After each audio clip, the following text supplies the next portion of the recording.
সেই সময়ত ৰাইজে সবে অনুভৱ হৈছে যে UPPL দল একমাত্ৰ এনেকুৱা দল যিয়ে সঁচাকৈ অঞ্চলৰ ৰাইজৰ কাৰণে সমাজৰ কাৰণে কাম কৰিবলৈ আহিছে। বাকি দলবিলাক ৰাজনৈতিক ক্ষমতা বিচাৰিছে নিজৰ কাৰণে, পলিটিক্স কৰিছে নিজৰ কাৰণে, ক্ষমতাৰ কাৰণে। সেইকাৰণে তেখেতসকলে ক্ষমতাক লৈ কেতিয়াবা বলিয়া হোৱা আমি দেখিবলৈ পাওঁ।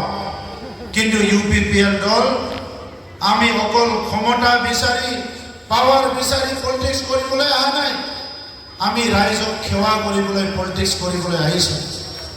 তো সেইকাৰণে বড়োলেণ্ডবাসী ৰাইজে আজি বহুতে মিছ কৰিছে যে UPPL চৰকাৰত আকৌ আহিব লাগিছিলে, তেতিয়া যি অলপ অলপ সমস্যা আধৰুৱা হৈ আছে এই সমস্যাখিনি সমাধান কৰিব পাৰিলেহেঁতেন। আৰু সেইকাৰণে আজি UPPL ৰাষ্ট্ৰীয় দল আঞ্চলিক দল কাৰো লগত এলায়েন্স নকৰি আমি অকলে নিৰ্বাচন খেলিবলৈ আহিছোঁ।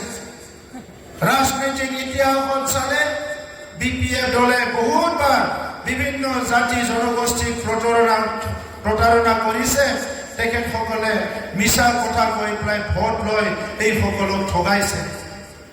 বাকী ৰাষ্ট্ৰীয় দলবিলাক নিৰ্বাচন আহিলে ওচৰত আহে, পিছত বিচাৰি নাপায়। এই কথাবিলাক যোৱা 5টা বছৰ আমি ৰাজনীতিত থাকি আমি গম পাইছোঁ। মই বেছি দীঘলীয়া সময় ৰাজনীতি কৰা মানুহ নহয়। যোৱা 5টা বছৰৰ অভিজ্ঞতাত মই বহুত কথা শিকিলোঁ, জানিলোঁ, বুজিলোঁ। আৰু আজি এই কথাটোৱে আমি বাস্তৱত ৰূপায়ণ কৰিবলৈ আহিছোঁ যে UG ব্ৰহ্ম ডাঙৰীয়াই 2015 চনত যেতিয়া বড়োলেণ্ডত হত্যা, হিংসা, বিভিন্ন সমস্যা হৈ আছিলে, এই সময়ত UPPL দলক গঠন কৰিছিলে।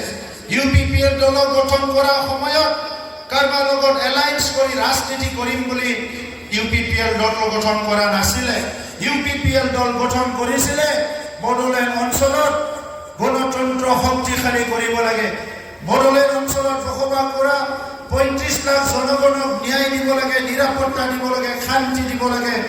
আৰু হেৰাই যোৱা যিটো সম্বন্ধ বড়ো অনাবড়ো বিভিন্ন জাতি ভেদাভেদ, ধৰ্মৰ নামত ভেদাভেদ সৃষ্টি হোৱা পৰিৱেশবিলাক সকলো পৰিৱেশ ঠিক কৰি এটা সুস্থ সমাজ গঢ়িব লাগে। এইটোৱে UPPL দল গঠন কৰাৰ মূল উদ্দেশ্য আছিলে। আৰু সেইকাৰণে আজি আমি এই কথাটো নজৰত ৰাখি যে UPPL অকলে থাকিলেহে আমি নিজৰ চিন্তামতে, নিজৰ ইচ্ছামতে, নিজৰ যি আমাৰ মিছন আৰু ভিজন আছে, নিজৰ আমাৰ যি আগলৈ কৰিব লগা যি এজেণ্ডা আছে, এই কামখিনি আমি ভালকৈ কৰিব পাৰিম। সেইকাৰণে মই আপোনালোকক ক'ব বিচাৰিছোঁ, যোৱা 5টা বছৰত আমাৰ 7জন বিধায়ক আছিলে, কাউন্সিলত চৰকাৰ আছে আৰু 2জনকৈ আমাৰ সাংসদ আছে। আৰু সেই সময়ত 2020 চনত হৈ যোৱা বড়ো শান্তি চুক্তি এইটো 100% ইমপ্লিমেণ্ট কৰাৰ কাৰণে কাম কৰিছিলে। সেইকাৰণে আমাৰ বিধায়ক বিধানসভাত চিঞৰ বাখৰ কৰা নাছিলে, আমাৰ লোকসভাত ৰাজ্যসভাত আমাৰ সংসদ চিঞৰ বাখৰ কৰা নাছিলে যে আমাৰ কামটো হ'ব লাগে। কিন্তু আজি দেখিলোঁ যে বড়োলেণ্ড অঞ্চলত যি 26টা জনগোষ্ঠী আছে, ইয়াৰে বহুত জনগোষ্ঠী স্বাধীনতাৰ 78 বছৰ পিছতো ন্যায় পোৱা নাই। অসমত 146টা জনগোষ্ঠী আছে, 10-15টা জনগোষ্ঠীক বাদ দি বাকী জনগোষ্ঠীবিলাকে কোনো ধৰণৰ সাংবিধানিক অধিকাৰ ন্যায় পোৱা নাই।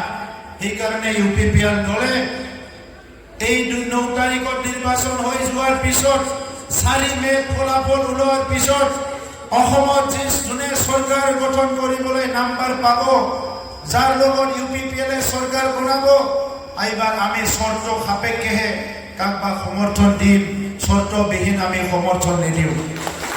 আৰু চৰ্ত অকল ৰাস্তা দলং নহয়, চৰ্ত অকল বিল্ডিং নহয়, চৰ্ত হ'ব যে অসমৰ 146টা জনগোষ্ঠী, বড়োলেণ্ডৰ 26টা জনগোষ্ঠী, যি জনগোষ্ঠীবিলাক